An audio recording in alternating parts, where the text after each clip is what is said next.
ಯಾವ ಕಾರಣಕ್ಕೆ ಬಂದೆ ಅಂತ ನನ್ನ ಕೇಳಿದ್ರೆ ಏನಾಗುತ್ತೆ? ಸಿದ್ದರಾಮಯ್ಯನವ್ರನ್ನ, ಕೃಷ್ಣ ಬೈರೇಗೌಡರನ್ನ, ಪೊನ್ನಣ್ಣವ್ರನ್ನ ಕೇಳಿದ್ರೆ ಹೇಳ್ತಾರಪ್ಪ. ಸಿದ್ದರಾಮಯ್ಯ ಕೇಳಿದ್ರೆ ಹೇಳ್ತಾರೆ ಯಾವ ಕಾರಣ ಕುಮಾರಸ್ವಾಮಿ ಇವತ್ತು ಬಂದವನೇ ಅಂತ ಹೇಳಿ. ನೀವು ನನ್ಗೆ ಕೇಳಿದ್ರೆ ಏನಾಗುತ್ತೆ? ಇಲ್ಲಿ ಇರಲಿ, ಅದು ಆಮೇಲೆ ಮಾತಾಡೋಣ. ಈಗ ಒಂದು ಗಂಗೆನಹಳ್ಳಿ ಪ್ರಕರಣಕ್ಕೆ ಸಂಬಂಧಪಟ್ಟಾಗೆ 4 ಜನ ಮಂತ್ರಿಗಳು ನನ್ನ ವಿರುದ್ಧ ಹರಿಹಾಯ್ದಿದ್ರು. ನಾನು ಅವತ್ತು ಹೇಳಿದ್ದೇನೆ, ಯಾವುದೇ ರೀತಿ ಆ ವಿಷಯಕ್ಕೆ ಸಂಬಂಧಪಟ್ಟದ್ದು ನನಗೇನು ಸಂಬಂಧವೇ ಇಲ್ಲ. ಆದರೂ ಹಲವಾರು ರೀತಿ ಲಘುವಾಗಿ ಮಾತಾಡಿರೋದು ಗಮನಿಸಿದ್ದೇನೆ ಪ್ರಚಾರಕ್ಕೆ. ಬಹುಶಃ ಮಧ್ಯಾಹ್ನದಲ್ಲೂ ಕೆಲವು ನಮ್ಮ ಮಾಧ್ಯಮದ ಸ್ನೇಹಿತರು ಏನೋ ನೋಟಿಸ್ ಬಂದಿದೆ ಕುಮಾರಸ್ವಾಮಿಗೆ ಮತ್ತೆ ಗಂಡಾಂತರ, ಲೋಕಾಯುಕ್ತದಿಂದ ಗಂಡಾಂತರ ಅಂತೇಳಿ. ಯಾವುದೇ ಕಾರಣಕ್ಕೂ ಕುಮಾರಸ್ವಾಮಿಗೆ ಯಾವುದೇ ಗಂಡಾಂತರ ಬರ್ತಕ್ಕಂಥ ಕೆಲಸ ಅಧಿಕಾರದಲ್ಲಿದ್ದಾಗ ಕಾನೂನು ಬಾಹಿರವಾಗಿ ಮಾಡ್ತಕ್ಕಂಥವನಲ್ಲ ನಾನು. ಎಂದೂ ಸಹ ಈ ಸರ್ಕಾರದಲ್ಲಿ ನನ್ನನ್ನು ಏನೂ ಮಾಡಲಿಕ್ಕೆ ಸಾಧ್ಯ ಇಲ್ಲ. ಇದು 2015ರಲ್ಲಿ ಯಾವ ಸಿದ್ದರಾಮಯ್ಯನವರ ಸರ್ಕಾರ ನಡೀತಾ ಇತ್ತು, ಆ ಸರ್ಕಾರದ ವಿರುದ್ಧ ಅವತ್ತೂ ಸಹ ನಾನು ವಿರೋಧ ಪಕ್ಷದ ಶಾಸಕನಾಗಿ ಸರ್ಕಾರದ ಹಲವಾರು ಪ್ರಕರಣಗಳನ್ನು ಮುಜುಗರ ಉಂಟು ಮಾಡ್ತಕ್ಕಂಥ ಒಂದು ಪ್ರಸ್ತಾವನೆಗಳನ್ನು ಏನು ಮಾಡ್ತಾ ಇದ್ದೆ. ಅವತ್ತು ಈ ಕೇಸನ್ನು ಹಾಕ್ಸಿರ್ತಕ್ಕಂಥದ್ದು 2015ರಲ್ಲಿ.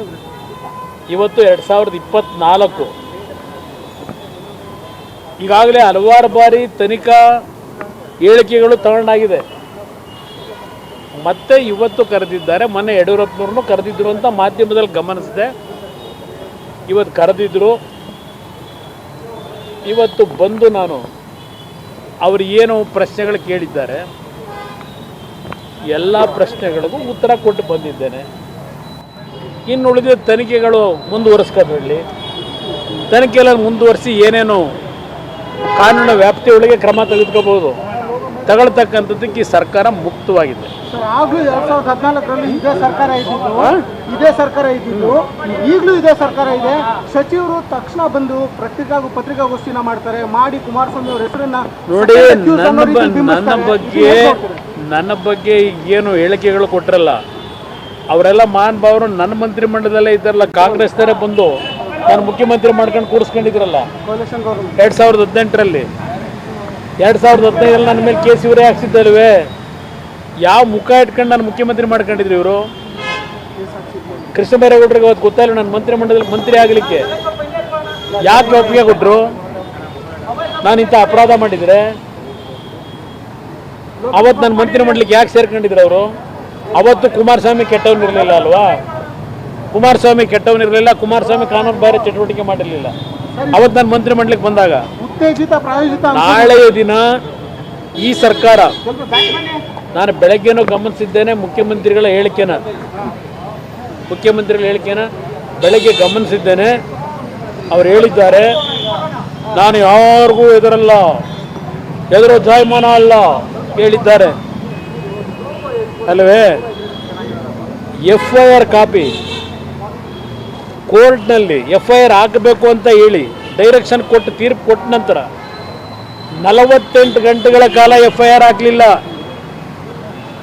ಇವತ್ತು ಈ ಸರ್ಕಾರದಲ್ಲಿ ಕಳೆದ 3-4 ತಿಂಗಳಿಂದ ನಿಮ್ಮ DG ಏನಿದ್ದಾರೆ ಅವ್ರ ಕಚೇರಿಗೆ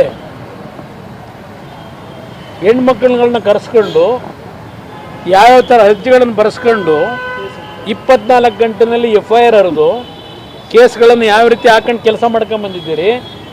BJP ಮತ್ತು JDS ನನ್ನ ಕಾರ್ಯಕ್ರಮಗಳನ್ನು ಸಹಿಸಲಾರದೆ, ನಾನೇನಂತ ಒಳ್ಳೆಯ ಕಾರ್ಯಕ್ರಮ ಕೊಡ್ತಾ ಇದ್ದೇನೆ ಅದನ್ನೆಲ್ಲ ಸಹಿಸಲಾರದೆ BJP ಕಾಂಗ್ರೆಸ್ JDSನ ಷಡ್ಯಂತ್ರ ಸರ್ಕಾರ ತೆಗಿಬೇಕು ಅಂತ ಹೇಳಿ ಅಂತ ಪದೇ ಹೇಳ್ತಾ ಇದ್ರಲ್ಲ, ನಾಚಿಕೆ ಆಗಬೇಕು ನಿಮಗೆ.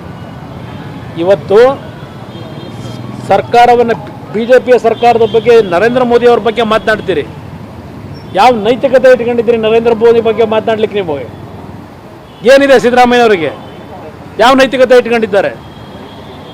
ಕುಮಾರಸ್ವಾಮಿ ಮೇಲೆ ಯಾಕೆ ರಾಜೀನಾಮೆ ಕೊಟ್ಟಿಲ್ಲ? ಬೇಲ್ನಲ್ಲಿದ್ದಾರೆ. ಪದೇ ಪದೇ ಅದನ್ನೇ ಮಾಡಿ. 1000 ಬಾರಿ ಹೇಳಾಗಿರಬೇಕು ಭಜನೆ. ಅದು ರಾಜೀನಾಮೆ ಯಾಕೆ ಕೊಟ್ಟಿಲ್ಲ? ಯಾಕೆ ಕೊಡಬೇಕು ನಾನು ರಾಜೀನಾಮೆ? ನಾನೇನು ಮಾಡಿದ್ದೀನಿ? ಬಂಡತನದಲ್ಲಿ ಆಸ್ತಿ ಲೂಟಿ ಮಾಡಿರೋದು ಸರ್ಕಾರದ ನೀವು. ನಾನೇನು ತಪ್ಪೇ ಮಾಡಿಲ್ಲ ಅಂತೇಳಿ ಬಂಡತನದ ಹೊರಟಿದ್ದೀರಿ. ನಾನೇನು ತಪ್ಪು ಮಾಡಿದೆ? ನಾನೇಕಪ್ಪ ರಾಜೀನಾಮೆ ಕೊಡಲಿ? FIS ಜಾಮೀನು ತಗೊಂಡಿದ್ದೀನಿ. ಜಾಮೀನು ಯಾಕೆ ತಗೊಂಡೆ? 100 ಬಾರಿ ಹೇಳಿದ್ದೀನಿ.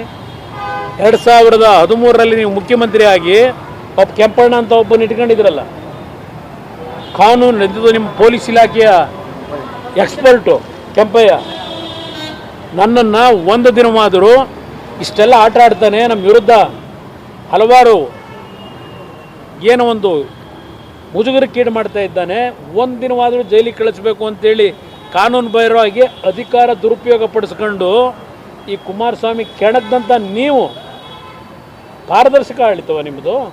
ಕೇಂದ್ರ ಸರ್ಕಾರ ವಿರೋಧ ಪಕ್ಷಗಳನ್ನು ಬಡಿತಾರೆ, ನೀವೇನು ಮಾಡ್ತಾ ಇದ್ದೀರಿ?